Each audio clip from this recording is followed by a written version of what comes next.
In our small camper, we used a porta potty that I had that I'd used in a boat several years ago. And just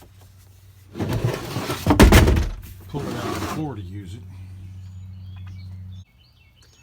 One problem we had was that with the valve closed, the tank on the bottom tended to build up pressure. And if you were leaning over when you opened it, the pressure would blow the liquid up in your face.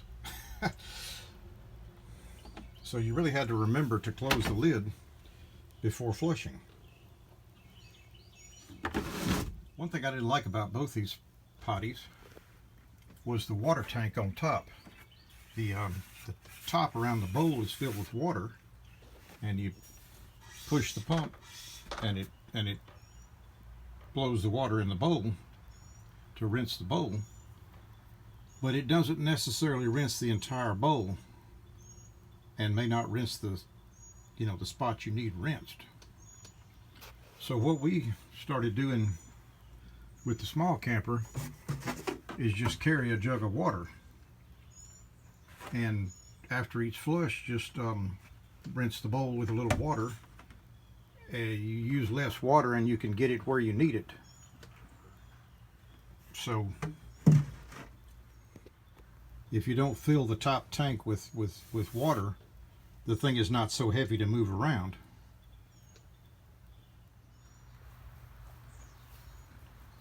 In the big camper, we've got a dedicated space for the porta potty, and it's a much larger porta potty. It has a bigger tank, which allows us to go several days without emptying it. On short trips, we just empty it when we get home. I've got some plastic cleats screwed to the floor to keep it in place. It has the same setup, fill the water and pump. But this one especially, I found, does not rinse the bowl very well. The water just shoots in one stream around it. And I'm afraid with the top full of water that it would be very top heavy, and if you run over bumps or round a corner hard, it would just dump the whole thing out of place here. Plus it makes it heavy to move when you get ready to empty it. So we've continued using the same method of just carrying a gallon jug of water and rinsing after each use with the jug of water, and leave the top tank empty. We found it has the same problem. It builds up pressure in the tank, and when you open the valve, it may give you a blowback from the pressure.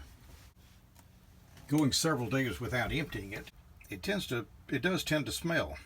The only difference in this setup and a toilet with a black tank in a larger camper is that the black tank is vented, so it doesn't build up pressure, and it has some place for the smell to go out the vent. So what I want to do is add a vent to the tank.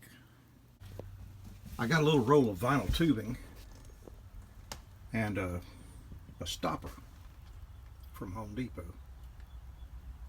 I'm going to drill a small hole in the side of the tank that I hope the vinyl tube will fit in pretty tightly and be airtight. And then I will just run the vinyl tube up the corner of the bathroom, and I think I'll drill a hole out the back and vent it to the outside on the back rather than on the roof. And when I go to dump the bottom tank, I'll just pull the vinyl tubing out and put the stopper in. I'm going to drill a hole in a plastic box first to see how tight the hose will fit.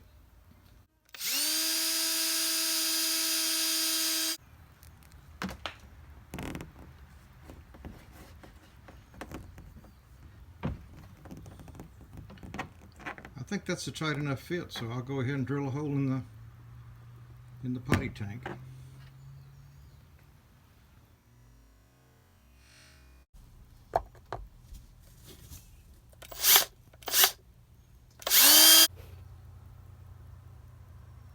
Did I drill right into the back of the clearance light? I'll try a new location.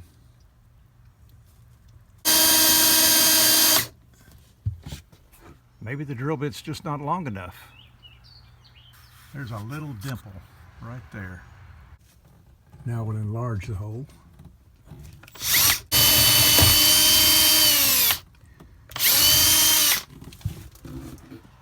And from the outside,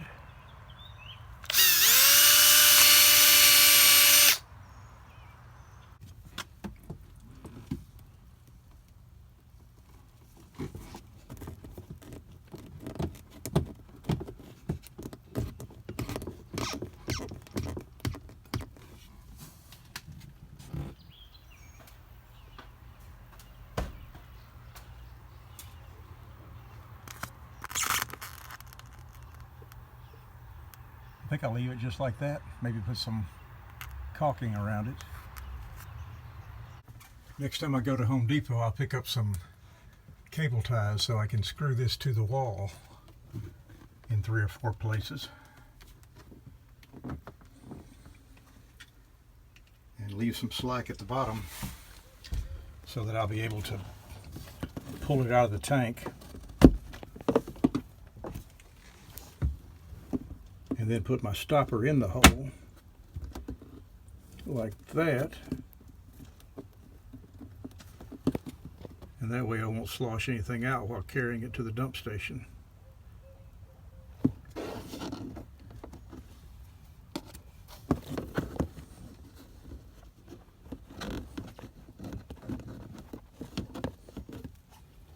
I think that'll do it. So with a vent, the tank should not be building up pressure. And hopefully whatever odor it has will go to the outside and not smell the house up so bad.